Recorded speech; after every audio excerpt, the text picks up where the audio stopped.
Trump dan Israel membalas dendam selepas memusnahkan sebahagian daripada struktur yang berkaitan dengan rizab gas terbesar dunia dalam satu serangan yang memberi tamparan hebat kepada rejim Iran di tempat yang paling menyakitkan. Sukar untuk menyerang mereka. Kami telah menyerang mereka, kami telah menyerang mereka, kami telah menyerang kemudahan penukaran, para saintis dan kilang-kilang sentrifug. Kami telah menyingkirkan ancaman itu, tetapi ia seperti membuang kanser dari badan Anda. Ini tidak bermakna tiada kemungkinan metastasis yang akan kembali, tetapi ia membawa satu makna. Jika anda tidak membuangnya, anda akan mati. Maklumat yang tersebar menunjukkan bahawa Aslawiyah di wilayah Bushehr sekali lagi telah menjadi tumpuan tekanan ketenteraan. Kawasan ini menempatkan zon ekonomi khas tenaga Pars dan kemudahan yang berkaitan dengan medan South Pars, gergasi gas asli yang dikongsi bersama Qatar dan dianggap sebagai komponen penting untuk ekonomi Iran. Trump bertindak balas dengan tegas. Israel mengekalkan pendirian keras dan Netanyahu berterus terang dengan mengatakan bahawa menyerang Iran adalah seperti membuang kanser dari tubuh. Mesej politiknya sangat berat. Tidak ada rundingan dengan rejim yang menggunakan tenaga, peluru berpandu, laut, dan milisia sebagai alat tekanan. Sementara Iran mengadakan penebumian, mempamerkan orang ramai, dan cuba menunjukkan kawalan, sasaran strategiknya masih terdedah. Apa yang Trump serang? Kenapa South Pars begitu menyakitkan? Saya akan ceritakan semuanya kepada anda. Jika anda suka kandungan yang terus terang dan tidak berbelit-belit seperti ini, pertimbangkan untuk melanggan. Kerana di sini ada video seperti ini setiap hari. Amerika Syarikat kembali menyerang Iran selepas serangan baru terhadap kapal-kapal dagang di Selat Hormuz.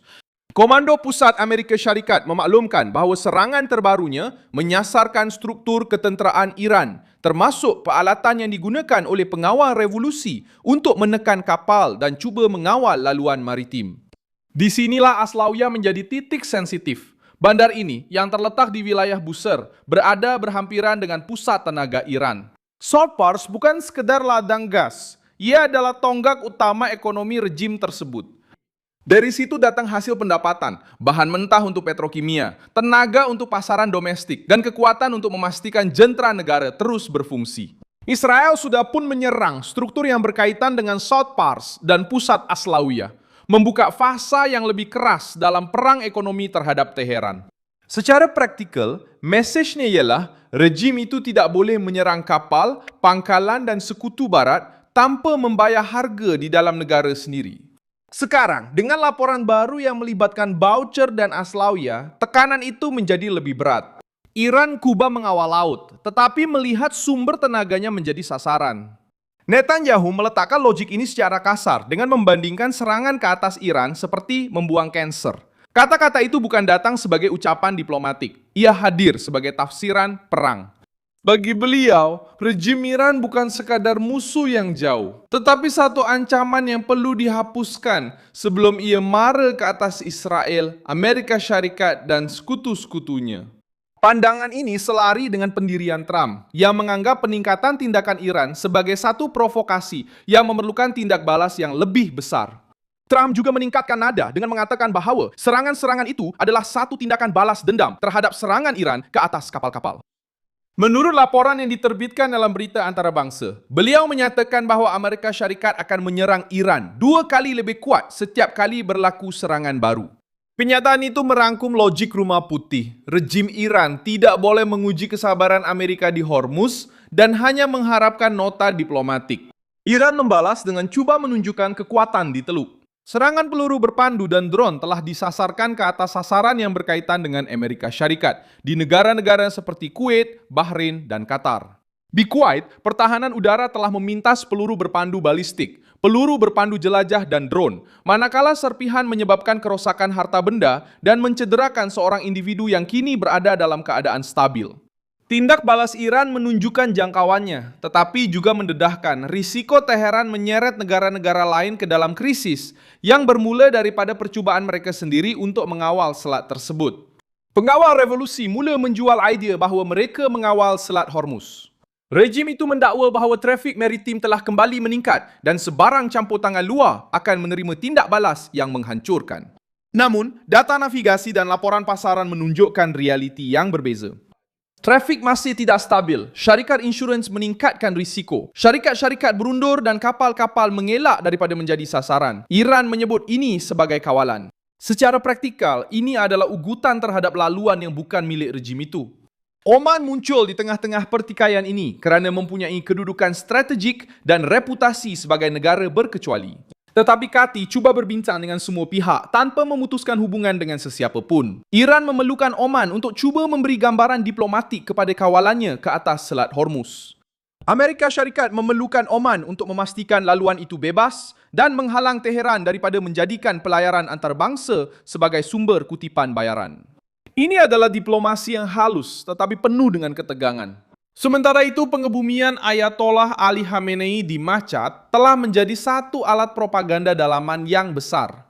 Rejim itu membawa orang ramai ke jalanan, mempamerkan suasana berkabung, menggunakan simbol-simbol keagamaan, dan mengerahkan jet pejuang untuk melindungi ruang udara semasa upacara tersebut.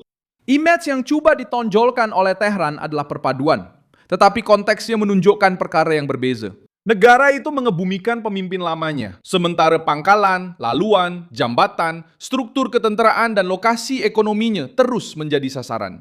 Netanyahu juga cuba memperluaskan pakatannya. Ketika bercakap tentang India, beliau menjelaskan bahawa Israel sedang mencari rakan kongsi baharu dan hubungan strategik yang baru. Dalam senario dunia, membentuk pakatan baru, membangunkan hubungan baru, contohnya seperti yang saya lakukan sekarang dengan India. Baiklah, dan atas sebab itulah, saya percaya bahawa perkara ini benar-benar perlu untuk menjadi Perdana Menteri Israel. Tetapi bukan saya yang membuat keputusan.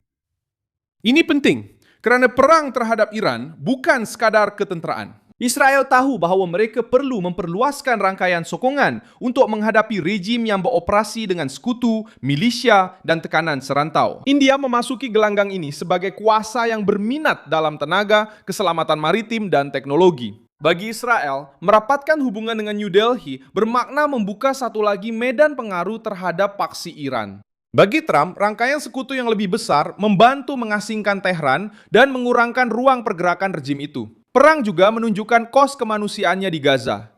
Muhammad Al-Wahidi, yang berkaitan dengan jawatan kuasa Mesir yang memberikan bantuan kemanusiaan, telah terbunuh dalam serangan Israel di kawasan Sabra di Bandar Gaza. Tidak lama sebelum satu tayangan awam perlawanan antara Mesir dan Argentina sempena Piala Dunia. Selama beberapa jam, ratusan orang di Gaza berkumpul untuk melakukan sesuatu yang biasa, menonton perlawanan Mesir menentang Argentina dalam Piala Dunia. Tetapi lelaki yang memungkinkan semua ini berlaku telah terbunuh dalam serangan udara Israel sebelum perlawanan bermula. Muhammad Al-Wahidi membantu menganjurkan skrin besar di mana keluarga-keluarga di Gaza boleh berkumpul untuk menonton bersama-sama perlawanan Mesir dalam Piala Dunia. Orang lain juga terbunuh dalam serangan itu. Israel menyatakan bahawa sasaran mereka adalah militan Hamas dan Al-Wahidi bukanlah sasaran utama. Tetapi kejadian ini menimbulkan kesedihan, kemarahan dan tekanan terhadap Netanyahu di tengah-tengah perang besar. Kejadian ini di Gaza tidak mengubah tesis utama serangan terhadap Iran, tetapi ia menambah tekanan politik ke atas Israel. Ia digunakan oleh pihak lawan untuk melemahkan naratif Israel dan mengalihkan perhatian daripada isu utama. Rejim Iran terus menggunakan konflik serantau sebagai perisai, alat tawar-menawar dan pengalih perhatian. Perbezaannya ialah Trump dan Israel kini cuba menghalang Teheran daripada memilih sendiri medan pertikaian. Selain daripada semua itu, satu lagi perkara yang sangat penting ialah anda semestinya bukan Austria dengan F-35. Anda bukan apa? Anda bukan Austria dengan F-35. Penting untuk diingat bahawa anda tidak berada di Eropah dengan masalah yang mereka hadapi. Tetapi anda adalah negara dengan rakyat yang sudah lama wujud, yang telah kembali dan membina semula negara anda di tanah nenek moyang anda dan anda masih terus diancam oleh Hamas dan oleh cabaran keselamatan yang besar. Iran mahu bercakap tentang balas dendam, pengebumian dan penentangan. Washington bercakap tentang kapal yang diserang. Israel bercakap tentang ancaman kewujudan. Pasaran bercakap tentang tenaga yang berisiko. Negara-negara Teluk bercakap tentang peluru berpandu yang melintasi langit mereka. Oman bercakap tentang pengantaraan. Dan Salt Pars, di tengah-tengah semua ini, muncul sebagai titik paling rentan dalam ekonomi Iran. Rejim itu mahu menjadikan Hormuz sebagai senjata emas mereka. Trump dan Israel membalas dengan menyasarkan.